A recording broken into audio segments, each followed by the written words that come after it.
जो क्वेश्चन आपका क्या है, the boiling point of 3 isomeric pentane follows the order, एक n pentane, isopentane and neopentane. So आपको स्ट्रक्चर जानना चाहिए, किसका, एन पेंटेन का स्ट्रक्चर जानना चाहिए, आइसोपेंटेन का स्ट्रक्चर जानना चाहिए एंड नियोपेंटेन का स्ट्रक्चर जानना चाहिए।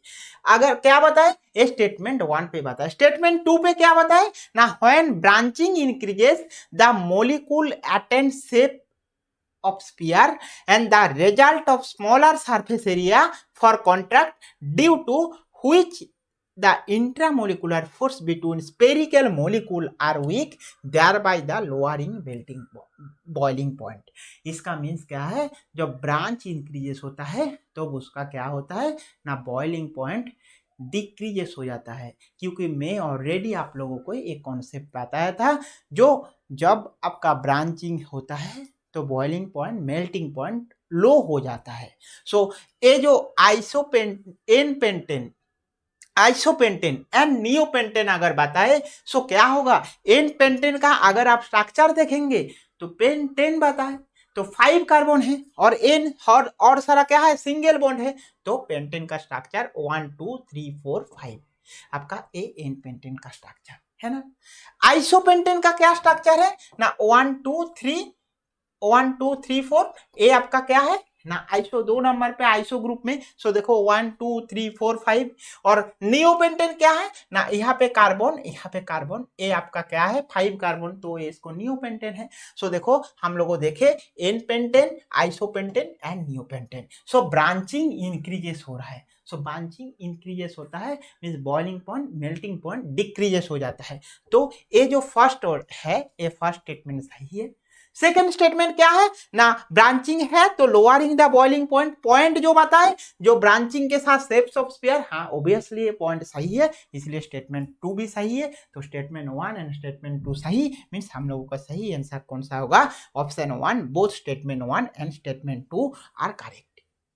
समझ आया ना कॉन्सेप्ट। ये फिजिकल प्रॉपर्टीज आपको हर जगह पे काम पे आएगा, इसलिए आप ये फिजिकल प्रॉपर्टी को नोट डाउन करके रखो। और उसके साथ साथ अगर आप कुछ बोर्ड का एग्जाम देंगे तो वहां पे भी आपको काम पे आता है, जो ये जो बॉइलिंग पॉइंट और मेल्टिंग पॉइंट डिक्रीजेस हो रहा है पंचिंग के साथ साथ, उसका एक्चुअल रीजन क्या है, और वो है ए है एक्चुअल रीजन, जो रीजन आपको क्वेश्चन पे डायरेक्टली दे दिए। समझ आया ना कॉन्सेप्ट।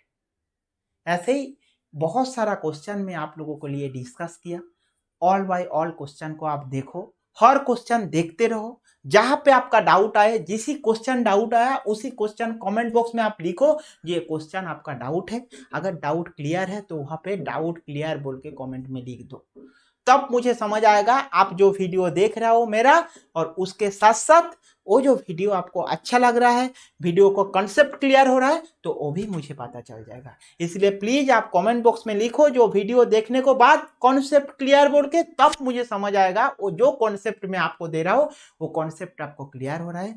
और याद रखो मैं हमेशा बता रहा हूँ, जो जो रिएजेंट मैं आपको पढ़ा रहा हूँ, रिएजेंट का एक अलग से नोटबुक बनाओ और उसी रिएजेंट को आप नोट डाउन करके रखो। जब तक आप नोट डाउन नहीं करेंगे तब तक आपको रिएजेंट समझ नहीं आएगा, तब तक आपको ऑर्गेनिक केमिस्ट्री का मजा नहीं आएगा। इसलिए रिएजेंट, नेम रिएक्शन आपका बहुत इंपॉर्टेंट है, जो मैं हर क्वेश्चन में हर जगह पे रिएजेंट का कॉन्सेप्ट एंड नेम रिएक्शन का कॉन्सेप्ट अच्छे से समझ देते हैं जब आपका ऐसे क्वेश्चन आता है ना। तो चलो ऑल क्वेश्चन देखो एंड नोट डाउन करके रखो। चलो अभी के लिए बाय बाय, हम लोग मिलते हैं हमारा नेक्स्ट क्लास पे।